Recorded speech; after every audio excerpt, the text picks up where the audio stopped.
You don't have to put on the red light. We have a great song, They Think We're a Punk Band, and we don't destroy officers or insult people. Well, not to their faces anyway.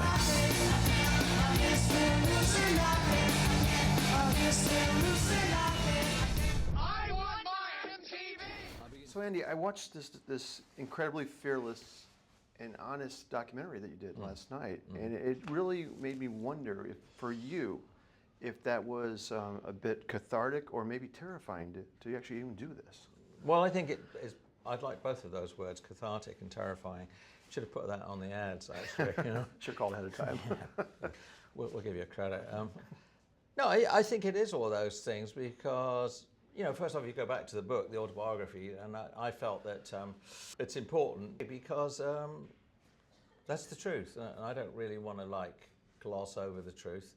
And I think, you know, at least from the writing point of view, the honesty is going to be the most compelling thing. You know, you don't necessarily have to set out to write the warts and all story. I'm just telling the truth as it happened in my life, and you know, I think we've got a certain amount of that in the film.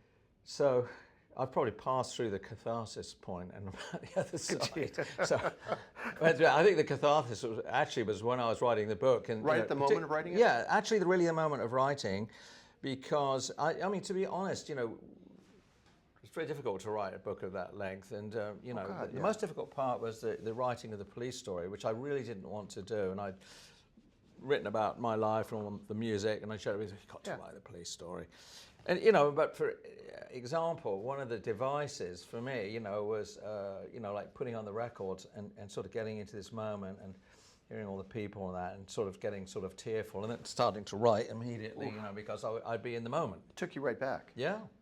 You know, your photography also, is it about that moment of shooting or of seeing the end result?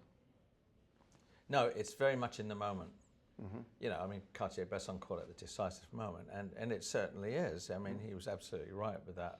Yeah, because the way I photograph, it's usually in, you know, some weird place or other, you know, anywhere from the back streets of Tokyo to Western China. I mean, I like all this stuff, you know, and it's a big adventure for me, you know, and I've gotten pretty slick with it, you know. I know how to handle my equipment. I usually got 2 Leicas and the lenses, and I'm in these mountain villages, and I do all this sort of stuff. I think, again, it's like a lot of these, it's like playing music. It's a sense of absolute heightened awareness, you know, and getting into that zone, you know. I got a camera wherever I am, and I'm waiting. After a while, it starts, you know, it's like playing. After a while, you start, oh, I'm in it, Yeah, I'm playing. You're I'm in the groove, zone. you're just there. Yeah. Yeah. Same with the camera. Most bands, they seem to kind of atrophy into obscurity. But with the Police, you guys were certainly at the height of your popularity. How much was where you are at the height of your popularity part of the conversation as you started to go your separate ways?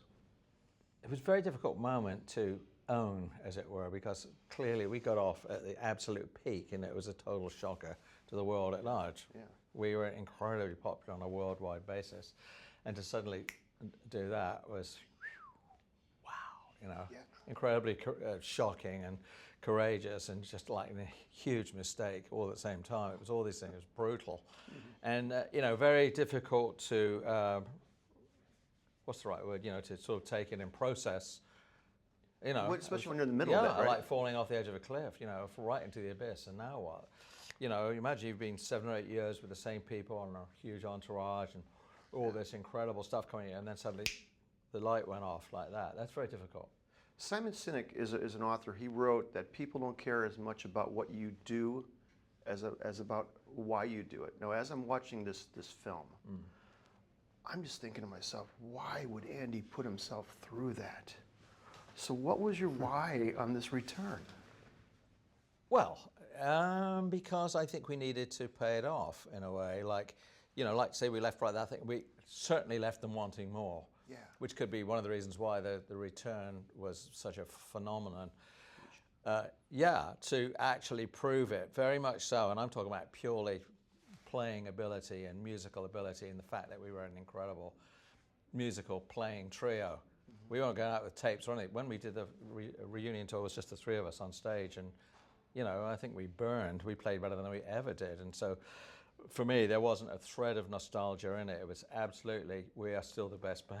you In know? the moment you were. Yes. It was amazing. Absolutely. The thing that gave me chills in the documentary is as it finished and as you walked slowly out to the stage and you hit the first chord, I just felt the chills from that. Yeah. When you watch something like this, do you go back? Are you able to be in it, or how do you experience the documentary when you look at Yeah, it? no, I mean, the scene you mean, at the end, and that's how we would start every show, with Message in a Bottle, and it's just me going out and listening, and just very powerful and very emotional. No, I haven't forgotten it. It's still living here, to play to that many people and be the only guy on the stage. Yeah, Andy, extraordinary documentary. Thanks so much for Thank talking. you. Really appreciate it.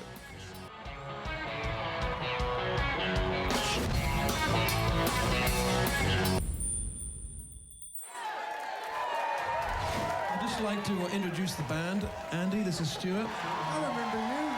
We're going to go on tour.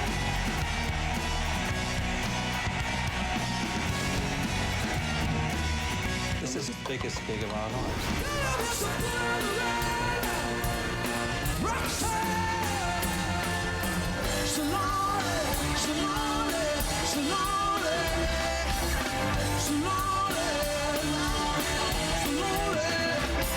Life doesn't end here.